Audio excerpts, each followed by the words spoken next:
Hello there, ladies and gentlemen. Moletrap here, coming at you with another StarCraft 2 commentary. And this is going to be a game where I'm actually going to be focusing on one player a little bit more. And that is going to be Adebisi here.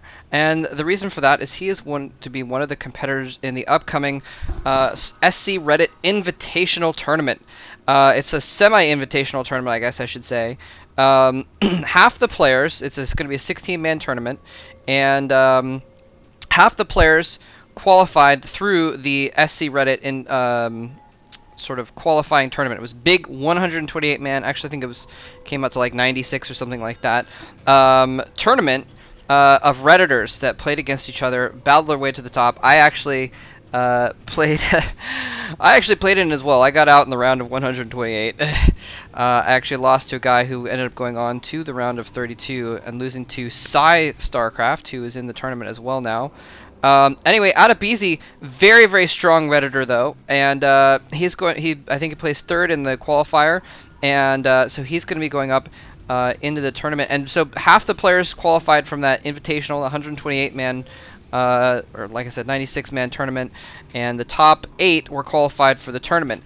Now there was also a thread on the StarCraft subreddit that asked people who they wanted to invite, and so many of the pros are going to be invited as well. So it's half Redditors and half pros. And at the moment, let me double check here. Yeah, at the moment, Kiwi Kaki, Phoenix, TT1, and Cats are all the 4 that have been announced thus far as the quote-unquote pros that are participating in the Invitational. And so this is going to be a very, very exciting tournament. By the way, this is Edward. I don't know if I mentioned yet. I'm not exactly sure who Edward is, but this is just a replay. Like I said, highlighting Adebisi, so may have been a game that he just played on ladder. Yeah, there's no observers or anything like that. Anyway, Edward going for a quick expansion here, pretty normal stuff, and he's got cross positions on this map, so that's actually going to play to Edward's advantage a little bit, because excuse me, cross positions makes a long time for Marines and such to run all the way across the map. This is a smallish map, so it's not a terribly long time, but it is somewhat of a long time to get all the way across the map to make any kind of an attack. His pool is going to go up as well pretty quickly here. So even there is one SCV and one Marine coming here to put some pressure on, he's going to be able to deal with it pretty well. Now, the thing is Adebisi is putting that pressure on intentionally. He's only losing one Marine and one SCV, and he's going to force Edward to build several Zerglings at this point. Actually, he's putting down a bunker as well. Again, but that's keeping all these drones from mining. SCV goes down, so he's going to have to cancel that, and there's probably Zerglings on the way. Yeah, Zerglings on the way now that his pool is up, and a couple Queens as well. So, good stuff there. And, oh, he's used to scouting drone to take one of the extractors. Anyway, so, yeah, let me talk about... So I just wanted to give that background information for those of you that are on my channel that don't know about the StarCraft Reddit. I do hang out there sometimes. Those of you that are watching this on the StarCraft Reddit Blip channel later on, then obviously you probably know about that.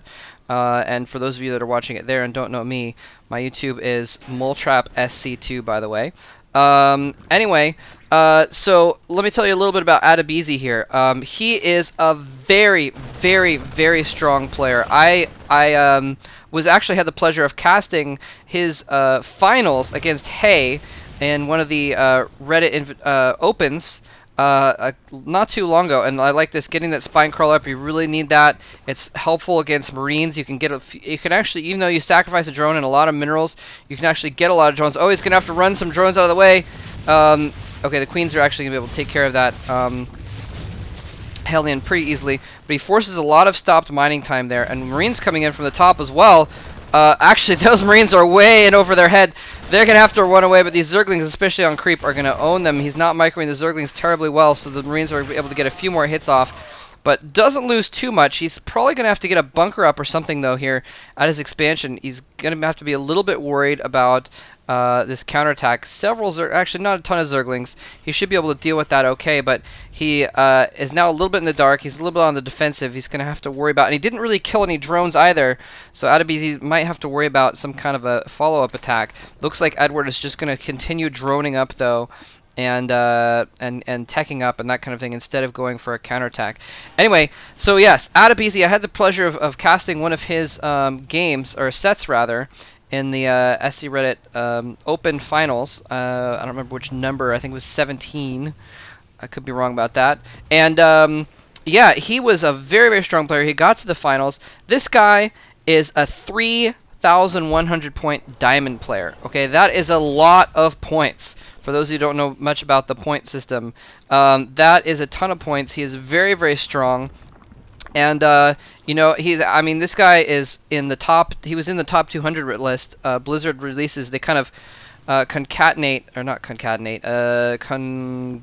Something or eight. What was the word? I'm thinking of? Conglomerate. Not that. I don't remember my words right now. Words fail. Blizzard puts together the top 200 players from all the diamond ladders, basically, is the point. And he's actually at like 187 in the top 200 players in all of the North American server.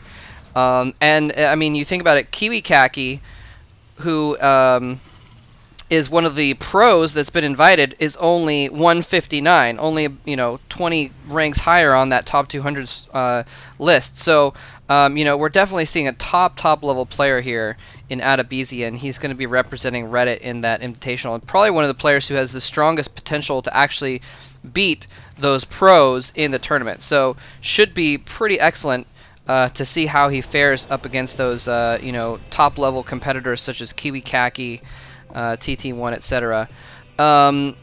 Anyway, so, and then another thing, actually, just I might as well shout this out. Adebisi actually has a YouTube channel where he does some sort of commentaries, analysis on some of his games and other games as well. So check that out. It's youtube.com/Adebisi Starcraft.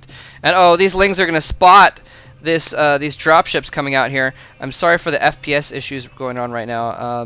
Not sure why it's going a little bit slow, but he spots these dropships going on. Now, is he going to come back here and deal with this in time? He saw that. He doesn't seem to be responding right now. I don't see... Oh, he's producing 6 mutas, actually. There's the response right there. There's the mutas. Can he catch those dropships before they drop out, though? No, he's going to drop them on the ledge. Now he's in big trouble. He's going to need to get these banelings morphed in, but the Marines are not going to let him have time. Here he comes, and a few Hellions in the front as well to really soften up those Zerglings. But there's just a ton of Zerglings in the mix there, but he loses most of the Mutalisks in the process. Oh no, the Banelings hitting the Hellions instead of the Marines, so the Marines are going to survive. It looks like he's probably going to be able to clean this up in just his next round of reinforcements. 18 Zerglings en route, are in production right now, so he is going to be able to clean this up pretty well, but especially with no upgrades on those Marines right now. Let's see. Yeah, no upgrades on the Zerglings either, but he's going to have to turn tail and run. Oh, dropship goes down. That's going to hurt. But in any case, doing a significant amount of damage, trading armies at this point. He didn't really get any major economic damage done at that, with that attack. So pretty much just a trade-off here. Now, Edward is going to be getting his 3rd base up over here, and Adebisi is going to want to do something about that and make sure he takes care of that. It looks like Adebisi is going for basically a Marine tank. It's a good combination. It's a good solid combination. You got the Marines to deal with, light units, you know, the Zerglings, Mutalisks as well. And then the tanks are basically there primarily to buffer against Banelings. And oh, is he going to lose this dropship? Oh, is he going to drop the Marine out? Oh, dropship goes down. Medevac, rather, goes down. So anyway, it's a really good combination. And Adebisi taking his 3rd base as well. So that could be very strong. It looks like he's going to have to cancel it, though, at this rate, as the Mutalisks are keeping him back in his base while those Zerglings kill off that expansion. Loses a couple mutas. These mutas are really going to force Adebisi to kind of stay at home, and he's going to have to play a little bit defensive. He does have some turrets around his main, and a couple at his natural as well, actually. So he's going to be okay in that sense, actually. He can leave his base with that number of Mutalisks. He can feel safe to leave his base, and that is exactly what he's doing right now. Only a single medevac right now, though, so he's going to be hard-pressed to keep his units alive if he has to stim a couple times. Only that one medevac is not going to be able to heal up those Marines very well at all. He stims. Look at that. That is a sign that Adebisi is a top-level player. Only stimming the front Marines instead of stimming all of them. And Edward knows this is coming. He's producing a lot of Zerglings right now. He only has some Mulisks in, though. I don't see any Banelings there, which is really what he needs. He needs the Banelings into this mix to keep those Marines back. Just Zerglings. He doesn't have any Banelings right now. A couple Spine Crawlers at the front could help out a lot. The Mutalisk going around the back. He's trying to pick off the siege tanks with the Mutalisks. Beautiful play. In the meantime, though, these Marines doing a lot of damage. There come the Banelings finally morphing in. Marines are pretty well spread out, though, so it doesn't do a ton of damage. And this could be the end for Edward. He's having to run a few drones out of the way. Here comes some Zerglings. Another Baneling coming in. No, these Marines are really softened up, though. If he could somehow land a few Banelings in the mix while some of these Marines are chasing those siege tanks, he could theoretically come back. Here's a few Banelings. This could be his salvation right here. This army right here could bring him back into the game if he can land it perfectly. If he can take out that siege tank with the Mutalisks and then go in with the Banelings. The siege tank lives! The siege tank lives! It's just the one siege tank with 6 hit points, but he may be able to stop this attack. I think it might be too late, though. He's run all of his drones over here anyway, but oh, there come the Banelings, and it looks like he does clean up most of the Marines, but it's just not going to be enough. I mean, there's just these few Marines left. It looks like he is going to just run. Well, no, maybe he's not going to run, actually. He's just going to chill here with these Marines. Now, he's not reinforcing. He's just made his army, and that is, again, another sign of a top player, is Adebisi has been macroing in the background at the same time, using hotkeys to macro or perhaps jumping back to his base to keep up his macro so his army stay the same, and the whole time that he was doing this, and he's just using these as harassment now. And so Edward has lost his natural expansion. He's getting up a 4th base over here, though. Or I guess it's a 3rd base now, and so he's actually stayed okay in economy. His economy has not been crippled. Let's in fact check out the income tab. Yeah, his economy is almost as good as Adebisi's. Now that's going to change when he lands this 3rd base, and well, and when he kills everything, that's going to change as well. So that's pretty much going to be the end.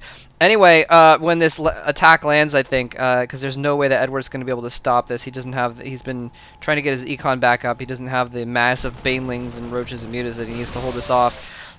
Anyway, so mad props to Adebisi for taking 3rd in the qualifier open, and mad props to him for being such an awesome player and trying to help other people out as well, by the way, by putting up some videos online.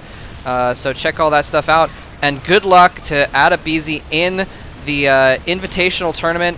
Again, one of the players that has the best chance of beating some of the pros that have been invited there. Should be exciting to see what he can accomplish. I mean, look at this. He's even got his Marines a little bit spread out there. No siege tanks a little bit in the back. Edward GG's, and Adebisi takes the game. Thanks very much for watching. GG.